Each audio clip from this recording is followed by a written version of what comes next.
Any advice for any up and coming product leaders that want to build great products and build a great sense of community?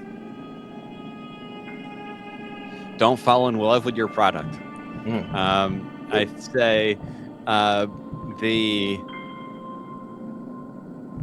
make sure you're make sure you have a handle on the problem, and then constantly retest what you think that problem is.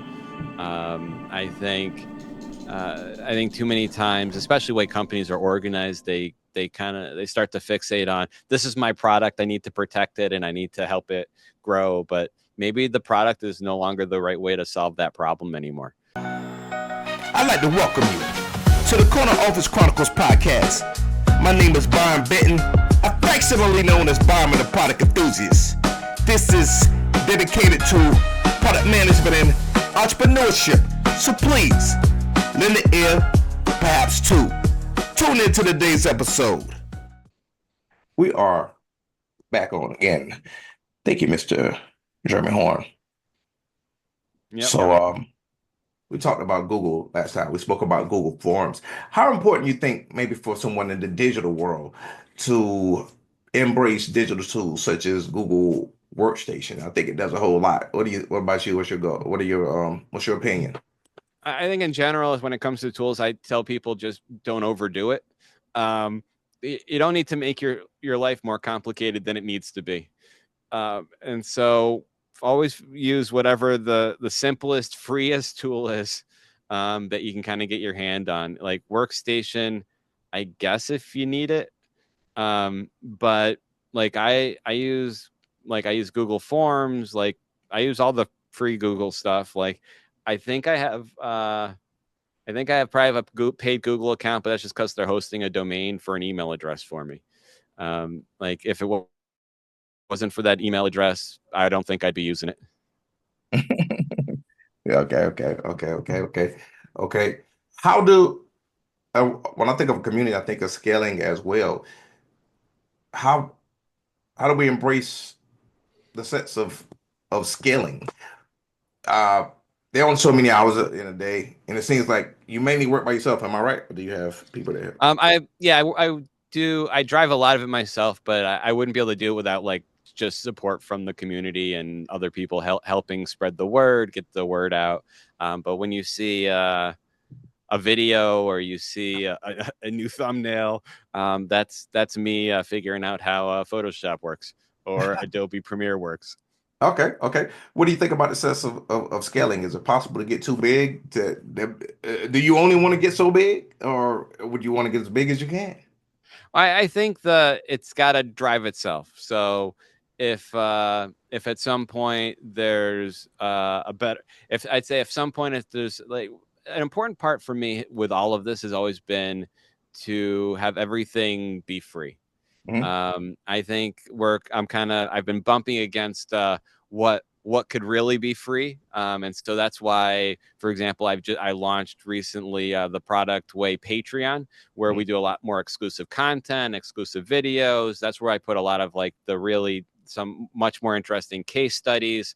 I put a lot more content on there than you'll even find on YouTube. So YouTube is you'll kind of get the surface level view of things now, and I put deeper stuff on Patreon just to kind of help support the cost of everything, because meetup.com's gotten expensive. A lot of these things have kind of gotten more expensive, but I'd say at some point, if it can drive more revenue, hopefully through Patreon or maybe one of the other initiatives, then we definitely it can scale more. I'm not forcing it one way or the other. It would be nice to scale it, but that'll either be through sponsorships or partnerships or like I said, or more people joining the Patreon to help drive everything.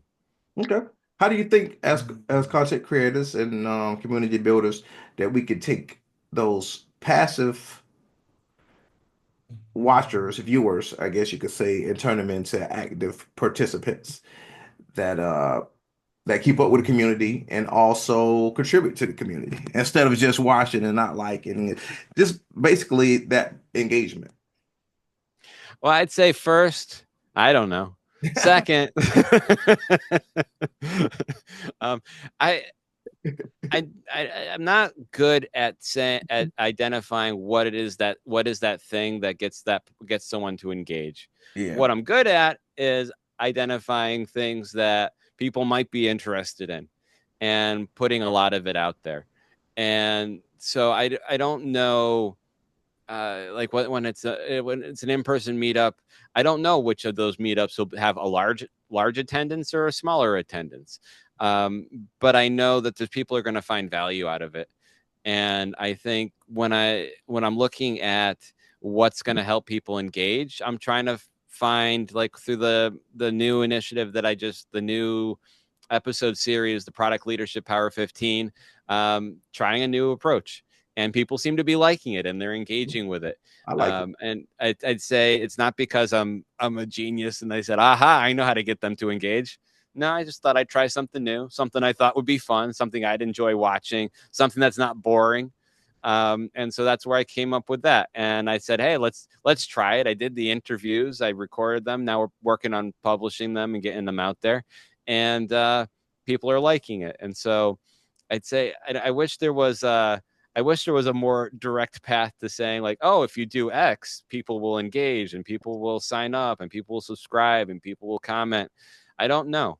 I just know you have to stay engaged with people. You can't just lean back. So I'm constantly trying to find new ways of communicating, new types of information I can share, and I think that's just something that's been the hardest lesson for me to learn over the years. Is I have a lot of there's more knowledge I have in me that I don't realize a lot of the time is worth sharing, and so I've really pushed myself to try to share new perspectives on things, or just try to restate things in ways that maybe people haven't thought of before, in the hopes that someone will find it helpful. And it seems to work. I've been doing a lot more on Blue Sky, more on LinkedIn, using the YouTube community posts. So just constantly staying engaged, and people, if it's useful, people engage. And if people engage, I do more. If people don't, I move on. I go, all right, move on to a new idea. And so That's, it's really treating everything like an MVP, yeah. as an experiment, as just testing an idea and knowing what it means for, if I'm going to do it, I have to get X sort of response. If I don't get X, then let's not spend any more time on it. Mhm. Okay, so we spoke about the product a little bit. Let's talk about branding because you're Jeremy Horn, if I'm not mistaken, the product guy. Yes. How Yes. how important do you think branding is to us personally as well in our career in the product world, but not just product, but just being able to brand ourselves. How important do you think branding is? Yeah, I actually posted something on personal branding on our Patreon not too long ago to kind of help people develop their own kind of personal brands. Uh, the I Everyone needs to develop a personal brand. I don't think you need to trademark it like I did. I don't think you need to come up with like a whole name. But I think you need to have a personal brand. Like what there are so many people out there. There's so many product people out there, and everyone is different. Mhm, Um, but also everyone is. There's a lot of folks out. A lot of us are really good at product, mhm, and so it's really, you got to treat yourself like the product, and that, which is, by the way, a great way to showcase your skill set, and really help people understand what makes you different, what makes you unique, what your skills are. And it's not because you want to create a podcast. mhm. It's because maybe you want to get a new job, or get asked for a new opportunity, or to give a keynote address on something that you're passionate about. So it's important to kind of develop that public persona, that public brand, that personal brand. And then you have the outside world. And I think you should take that approach inside a company as well. Help people understand who you are, what you stand for. And I don't think it's not just like, hey, I'm the product manager for this product and I'm doing X. Help people understand who you are better. Okay. And so you got to approach kind of your own marketing and your own personal branding inside a company as much as outside. That's normal politics. That's normal. That's the job.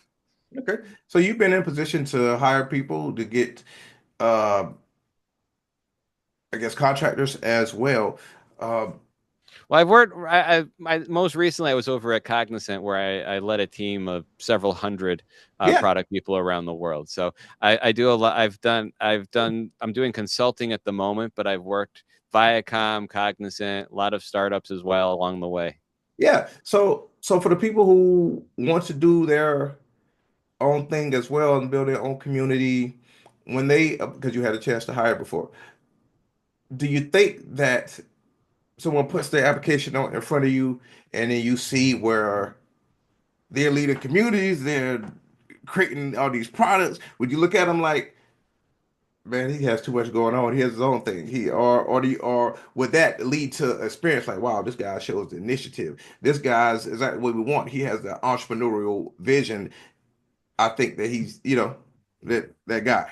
Uh, what do you think when it comes to balancing? Look at, for the people out there who want to do both, look, be an employee and build their own. It really, it's a crappy answer.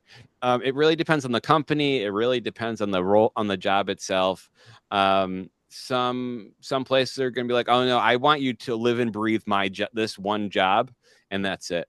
Mhm. In general, I want someone who is engaged with people, who not doesn't just isn't just working inside my company. Also, I want someone, if I'm hiring someone to run a product, I want them from a different industry. I Mhm. want them with new perspectives. I want diversity of experience, of background, of thought, of everything, and I want that person to come in, and also know how to talk to people. So, like, I want them being able to talk to our customers.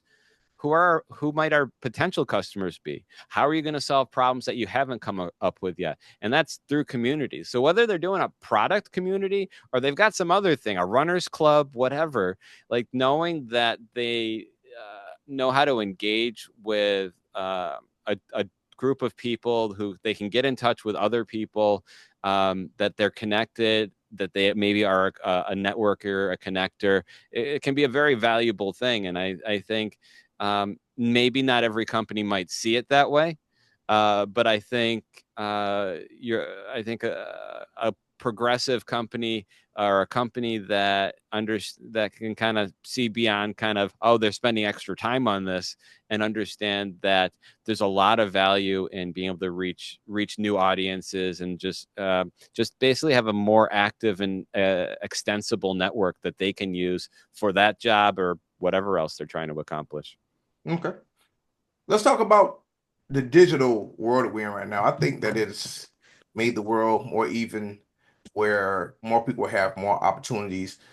They have a camera, they have enough tools to at least get an MVP, or at least get their what they want going. A lot of them free.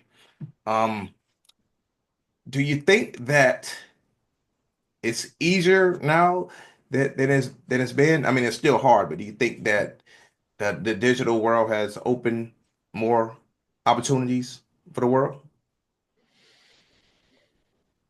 More opportunities for what? For community, for Community jobs, products to create for their own products, to be their own CEO, to be their own digital CEO, to build their own particular brand.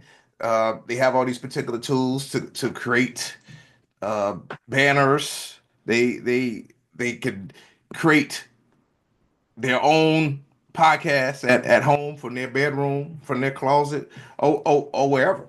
You know, do I you think think? it's a so if you look at so if that's I think it's mixed. The Sure, it's easier for everyone to do it. Cool. But now that means maybe everyone's doing it. So now you got to stand out. Mhm. And so that's not easy. And I think it's, especially, you go back as long as I've been doing a lot of this. I don't know if the product group would be where it is today if I started it today. And I mean, like, if I started today and not 10 years, I don't know it would have grown. The product group was also successful in that there were no product management meetups. There was no way to meet with a product manager. It was one of the initial I remember one of the questions that got brought up, I think in the first or second meetup, is, my boss told me to do X, and I keep telling him that's not what product managers do. And I remember it was like, no, if boss tells you to do it, that's what product managers do. Yeah. So like, there wasn't anyone doing it, and so there was a lot of advantage from that. That said, now you can very easily, anyone could easily create not just a meetup, but can create an online presence and a website. But now where you start a podcast today, you got to think about how you want to represent yourself, how you want to be. And so I'd say, and how you're going to differentiate yourself from everyone else. Like there's probably a ton of product podcasts and stuff, and I'm sure there's others that have a lot more viewers or listeners or engagement than I have. But it's about how you going to differentiate, what you're going to offer. And I think it's probably harder now, just from the perspective of getting those eyeballs. Like, sure, I can put a podcast, but it doesn't mean I'm just going to watch it. And I think it's definitely, I think if you kind of, you go back 10 years, you start a podcast. How many podcasts were there? How many product podcasts were there? So I think, like I said, it's a mixed thing. Like it's easier. Sure. Everyone could start something. But I think it's a lot harder than ever to stand out. And I think the way the algorithms work, there's a lot of challenges on discoverability. I'm always trying to figure out, like, am I communicating? Is there a better way I could communicate a title or a thumbnail? At the same time, and when I communicate it, I don't want to be misleading, and I don't like those. I don't want to be that content that says the worst thing in the world, and that, like, or the thing, like the thing that I don't want to be misleading. I don't want to give you partial information. I want to tell you what I'm giving you. And I know that doesn't help necessarily with clicks or views, but at the same time, I kind of see myself as more being a library, a public resource, kind of. It's somewhat redundant, but I'd almost say like the HBR of product management. I want to have all these resources, all this really good quality content for people to use. And so I look at it that way, as opposed to how do I get someone to kind of click into something or trick them into it. And I don't want to say trick, because I don't think that's what other places are necessarily doing, but I want to be very matter of fact. Which may or may not serve me, but that's kind of the take that I've kind of brought to it. And like that's, like I said, like that's how I've approached the Patreon, which has been like, how can I provide richer content, deeper content than I've even done on YouTube. And so it's really been even putting more effort into deeper articles, deeper videos, without it being clickbaity or misleading or superficial, like really trying to do deeper dive stuff and provide people something that's hopefully valuable. Okay. So just now you mentioned what kind of revolved around trust, credibility. I think that's big with you. How can people in the digital space create a sense of trust? I think a lot of it was being more like you just mentioned, not tricking people to join, letting them have their free will. But I'm just kind of curious, do you have another answer for some of the we all can't be Jeremy Horn? I don't know if everyone. I don't know who wants to be. I've always felt that trust and credibility come through accessibility. I think people should be able to reach out to you. Should be able to. You should be able to talk to people. I do my best to reply to everyone who contacts me.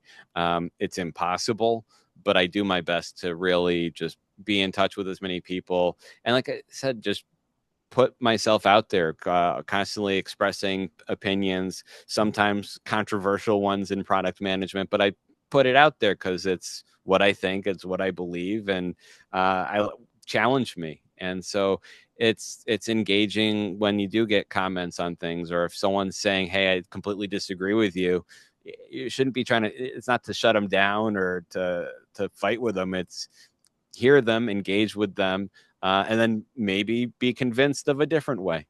I know I've had perspectives shifted as a result of a lot of those interactions. And so I think it's being accessible and just being, I think, as true to who you really are as possible when you're out there. And so if you're answering questions, give your most honest answer, and let it fall where it does. Okay. So you mentioned yeah, you do on-site community building and online as well. Which one has garnered you more success? Well, the product group is kind of at the core of all the success. Everything kind of grew out of the product group, and the product group is in-person roundtable meetup. And so that's, like I said, started here in New York, very strong in London, other cities around the world. Like I said, I'm very excited that we're launching in Singapore in May. So that's right around the corner. And so I think at the core of everything is kind of was the product group. Before that, I still publish a lot of content to my blog, the Product Guy blog. So like that's the precursor to the product group. And there's a lot of content on there. I think I've got 1,300 articles or something on there, or something in that area that I've posted over there. So it's I think at its core, like I think that's what drove a lot of the stuff. But then has been, what I do, TPG Live, which has been a very successful live stream that we do now. That came from the product group, and that came about because of the pandemic, and you couldn't meet up in person. And so then I basically started playing around with ways of how can I put this online. My first few versions of it were horrible. They sucked. I hated it. Everyone had to have hated it. And then I kind of played, and then I didn't have any idea. And then eventually I found a pivot, and I after kind of a slight hiatus, I pivoted it, and been doing it monthly ever since. So it's it's like I said, it's necessity, I think, drives a lot of this, or an idea that I might have had. And like I said, the ideas I put the least thought into or you have tended to be the most successful ones. And then when they're successful and they gain momentum, that's where I'll put more time into it. Okay. Is there a way to, people can Is cut there back? what? Is there a way to cut back on mistakes for new people that want to follow the same path, or do you think they have to get out there and fall on their face and learn from there? Well, I'd say the most important thing, and the part that I always am always revisiting almost daily, I'm always looking at everything and going, is there anything I shouldn't be doing anymore? And I think it's very easy to have lots of ideas and to be executing on a lot of different things. But at some point, some of those things are just not bearing fruit, or your time is spent on something better, on something else. And so especially when it comes to community and creating content, you can't do everything. Like I probably have hundreds of ideas, maybe thousands of things that I'd love to do. I think would be cool. I think people would like, but I can't do that many. And so it's really about, what should I be doing right now? What do I think people would enjoy the most right now? What I enjoy doing the most too, because I gotta find the energy to do it too. And so I gotta make sure that I'm not spreading myself too thin. I'm make sure I'm putting my time into the right places, and where the return is there. And so, just like a product, you want to make sure that what you're working on is aligned with your bigger picture goals. You want to understand where you're trying to go, what you're trying to do, and constantly be revisiting it and saying, you know what, this is fun. This might be fun that I'm doing, but it's not bearing the fruit, or my assumptions were wrong. And it doesn't. We don't need to keep investing in this. Either there's a pivot for something where you have wrong assumptions, or try a different idea. Okay. Okay. All right, so let's wrap up. You gave me a lot of your time, and I really appreciate that, by the way. And I didn't want to set another meeting because trying to get in touch with you was like setting an appointment with the dean of university. It took 3 months. In fact, can I borrow that? That's why somebody wants to meet with me. You know what? It's gonna take 3 months. It is a little tricky. It is tricky. I get booked several months out. Yeah. I know. Books. What type of books you like read when it comes to product, community building, etc. Any recommendation? I think you've got, you have your cliche ones. I got like inspired, that kind of stuff. Lately I've been reading. I try to read non-product management books. So the two that I've got, let me see if I can do both. So the two I've been kind of having some fun with right now has been Meditations by Marcus Aurelius. And then also I picked up another philosophy book on Pythagoras. And so those have been my two books of late. Also, I'm reading, what is it? A Call to Arms by Hemingway. So those are my books at the moment. And I try to find books outside of product because I'm always just trying to see things differently.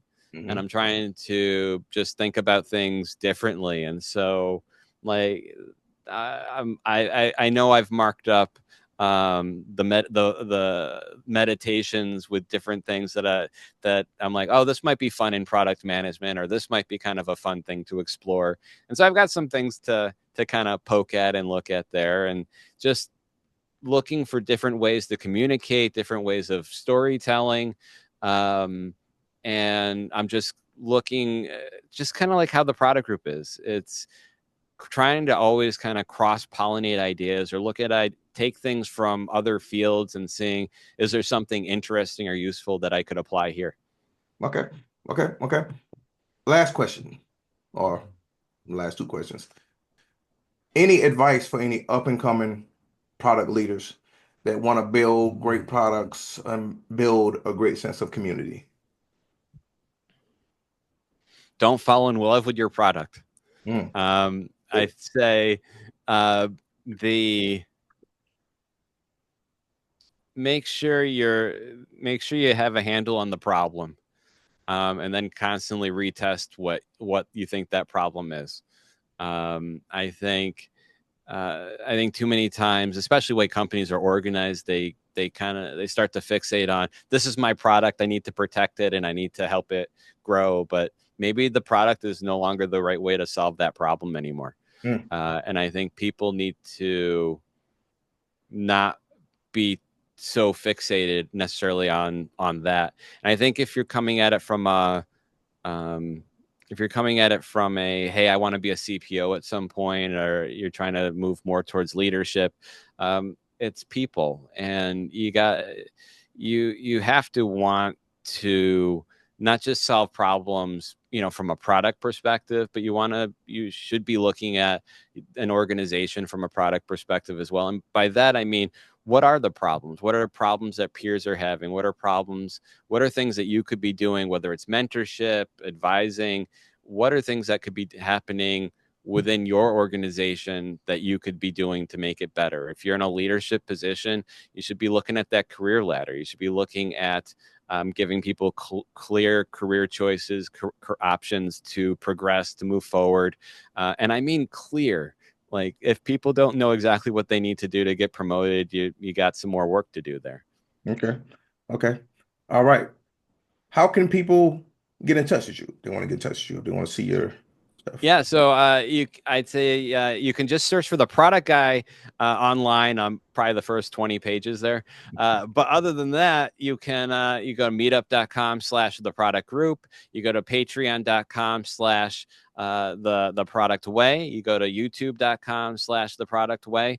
If you like a lot of what we're doing, if you want to support us, really the best thing that you can do, and we have a very entry level support tier that really is appreciated in helping kind of keep the product group free for everyone, kind of keep creating a lot of this content. If you go to our patreon.com/the product way, we're definitely looking for more supporters anywhere to really just help us grow and help kind of making this content free and accessible for folks.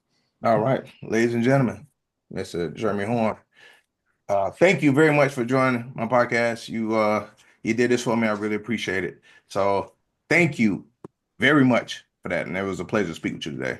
Thank you too. I had a lot of fun. So thanks for watching today's episode of the Corner Office Chronicles podcast. Again, my name is Byron Benton, and I am your host, affectionately known as Byron the Product Enthusiast. Please like, subscribe, and tune in. Until the next time, thanks for watching.